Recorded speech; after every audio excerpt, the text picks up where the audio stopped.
नमस्कार फ्रेंड्स। लगातार चल रहे फीवर के लिए क्या करें? आपने अभी रिसेंट के कुछ डेज में देखा होगा, बुखार आ रहा है, खांसी हो रही है, कफ कोल्ड की प्रॉब्लम हो रही है। इस कंडीशन में हम क्या कर सकते हैं और बेहतर ट्रीटमेंट आपको कैसे मिलेगा? घर पर आप क्या कर सकते हैं जिससे आपको इस तरह की समस्याओं से राहत मिल जाए?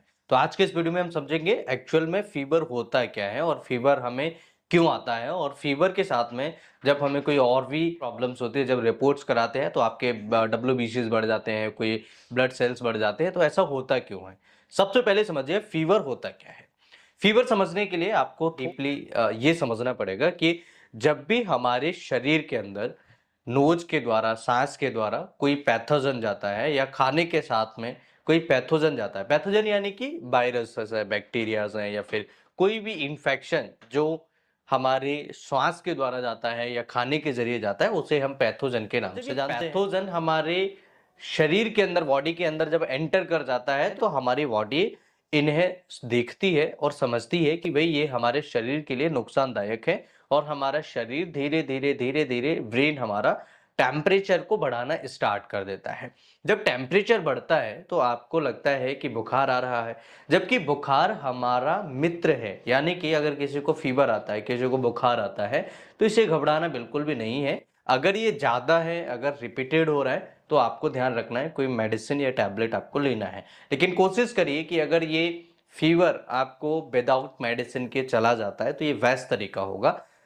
आखिर ये फीवर जब आ जाता है तो ऐसी कौन सी प्रॉब्लम्स, कौन से कारण और होते हैं जिनकी वजह से फीवर आ सकता है? सबसे पहला, शरीर के अंदर कोई इन्फेक्शन होना, इसमें आपको फीवर आ सकता है। फीवर आने का मतलब है कि शरीर के अंदर जो इन्फेक्शन गया है और उस इन्फेक्शन को खत्म करने के लिए शरीर अपना टेम्परेचर बढ़ा रहा है। जब टेम्परेचर बढ़ता है तो जो बैक्टीरिया, वायरस शरीर के अंदर गया है, ये धीरे धीरे खत्म होना स्टार्ट हो जाते हैं। और जब एक टाइम ऐसा होता है जहां पर जब बैक्टीरिया सारे खत्म हो जाते हैं और बॉडी का टेम्परेचर बहुत ज़्यादा हाई होता है, उसके बाद में धीरे धीरे बॉडी का टेम्परेचर कम होना स्टार्ट होता है। तो ये एक फीवर की एक नॉर्मल प्रोसेस है, जो कि एक आम भाषा में मैंने आपको बहुत इजी शब्दों में आपको बताने की कोशिश की है। तो फीवर का मतलब होता है ये, करेक्ट। अब आपको अगर इसके साथ में जैसे खांसी हो गया, अगर जुकाम हो रहा है, तो ये हो सकता है कि वायरल के कुछ लक्षण हो। क्योंकि जब भी बुखार होना, खांसी होना, शरीर में दर्द होना, बदन दर्द होना, जुकाम होना, ये कुछ ऐसे लक्षण होते हैं जो आपको आते हैं वायरल इन्फेक्शन के साथ में। तो ये वायरल इन्फेक्शन में ज़्यादातर केसेस में देखने को मिलता है कि ये 5 से 7 दिन के अंदर-अंदर ये धीरे-धीरे कम होना स्टार्ट हो जाता है। अगर आपको लगता है कि हल्का-फुल्की प्रॉब्लम है और आपने सीबीसी कराया है, कोई प्रॉब्लम नहीं है, थोड़ा बहुत डब्ल्यूबीसीज बढ़ जाता है, तो इससे बिल्कुल घबराने की ज़रूरत नहीं है। और जब डब्ल्यूबीसीज बढ़ते हैं तो कई सारी शरीर के अंदर सेल्स भी कम होते हैं और ज़्यादा होते हैं। ज़्यादातर केसेस में देखा होगा डब्ल्यूबीसीज हाई आता है या बढ़ा हुआ आता है, लेकिन वायरल इन्फेक्शन में जस्ट अपोजिट होता है। अगर किसी को वायरल इन्फेक्शन है तो डब्ल्यूबीसीज कम होना स्टार्ट हो जाता है। ये 3000 4000 से और नीचे, बहुत ज़्यादा नीचे चला जाता है, कई बार 2000 तक आ जाता है। तो आपको ध्यान रखना है कि जब भी फीवर आए बिना मेडिसिन के कोशिश करिए। कैसे हम बिना मेडिसिन के कम कर सकते हैं? कोल्ड स्पंजिंग करा सकते हैं। अगर बच्चों को है या बड़ों को है तो आप सिर पर ठंडे पानी की पट्टी रखिए, और पूरे बदन पर भी आप ठंडे पानी की पट्टी फेर सकते हैं, जिससे कि फीवर जो है, टेम्परेचर जो है डाउन होना स्टार्ट हो जाए। दूसरा तरीका क्या होता है? दूसरा तरीका ये है कि आपको बाहर की चीजें टोटल बंद कर देना है। ये एक बहुत साइंटिफिक तरीका है कि अगर किसी को बुखार आता है, इन्फेक्शन होता है, फीवर आता है, तो बाहर की चीजें बंद करिए और खाना भी थोड़ा सा कम कर दीजिए।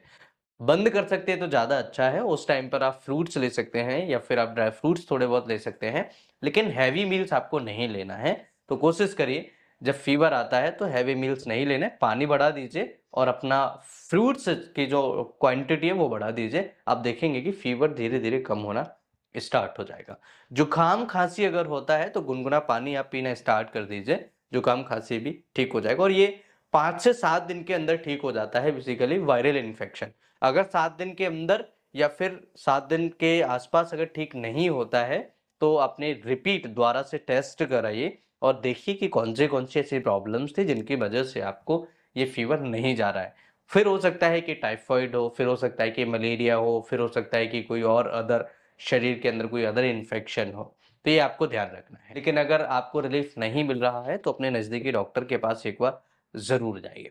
इसके अलावा और होम्योपैथी में हम क्या कर सकते हैं, 2 मेडिसिन सबसे बेस्ट मेडिसिन है। एक्कोनाइट 30 पोटेंसी में 5 बूंद सुबह, 5 बूंद दोपहर, 5 बूंद शाम को मरीज को दे सकते हैं। बेहतरीन तरीके से आप इस समस्या को कम कर सकते हैं, फीवर की समस्या को दूर कर सकते हैं। दूसरी मेडिसिन है जेल्सीमियम। जेल्सीमियम 30 पोटेंसी में मरीज को दे सकते हैं, 5 बूंद सुबह, 5 बूंद दोपहर और 5 बूंद शाम को मरीज को दे सकते हैं। कोशिश करिए कि इन मेडिसिन की आपको ज़रूरत नहीं पड़े। अगर आपको इन मेडिसिन की ज़रूरत पड़ रही है तो आप ध्यान रखिए कि अपनी इन्वेस्टिगेशन और समय-समय पर अपने डॉक्टर को ज़रूर दिखाइए। तो ये वीडियो आपको कैसा लगा? एक फीवर के बारे में एक जनरल अवेयरनेस थी और फीवर के बारे में एक बेसिक चीज़ें जो अभी आपको चल रही हैं। जुकाम खांसी की अगर हम बात करें तो एक साइनोसिन मेडिसिन आता है जो होम्योपैथी में आता है, इसको आप ले सकते हैं और जस्टिशिया एदाटोडा भी आप ले सकते हैं। जस्टिशिया एदाटोडा 5 बूंद सुबह, 5 बूंद दोपहर, 5 बूंद शाम को ले सकते हैं। साथ ही साथ अगर किसी को फीवर भी है और जुकाम खांसी भी रहता है तो आर्सेनिक एल्बम भी आप ले सकते हैं। 5 बूंद सुबह, 5 बूंद शाम को मरीज को दे सकते हैं और कोशिश करिए इसे अगर पिल्स फॉर्म में लिया जाए तो ज़्यादा बेटर है। 5 गोलियाँ सुबह, 5 गोलियाँ शाम को लीजिए, बेहतरीन रिजल्ट्स आपको मिलेंगे और 5 से 6 दिन तक आप इसे लिए दे सकते हैं मरीज को। बहुत ही बढ़िया तरीके से पेशेंट की समस्या को कम किया जा सकता है। तो फीवर क्या है? फीवर क्यों आता है? फीवर को कैसे कम करेंगे? ये कई सारे ऐसे जानकारियाँ आज के इस वीडियो में हमने समझी हैं। वीडियो अगर अच्छा लगे तो अपने दोस्तों के साथ शेयर करना ना भूलिएगा। मैं इस तरह की कई सारी वीडियोज़ अपने चैनल पर अपलोड करता हूँ और हम ऐसे सभी लोगों का जो असहाय हैं, जिनके पास पैसे नहीं हैं, जिनके पास गरीबी रेखा का कार्ड है, जो सेना में है, आर्मी में है, उन सभी के लिए फ्री ट्रीटमेंट की व्यवस्था हमारे क्लिनिक पर की गई है। आप आके क्लिनिक पर आके दिखा सकते हैं। वीडियो कैसा लगा कमेंट करके ज़रूर बताइए। तब तक के लिए स्वस्थ रहिए, मस्त रहिए, मुस्कुराते रहिए। नमस्कार, जय हिंद।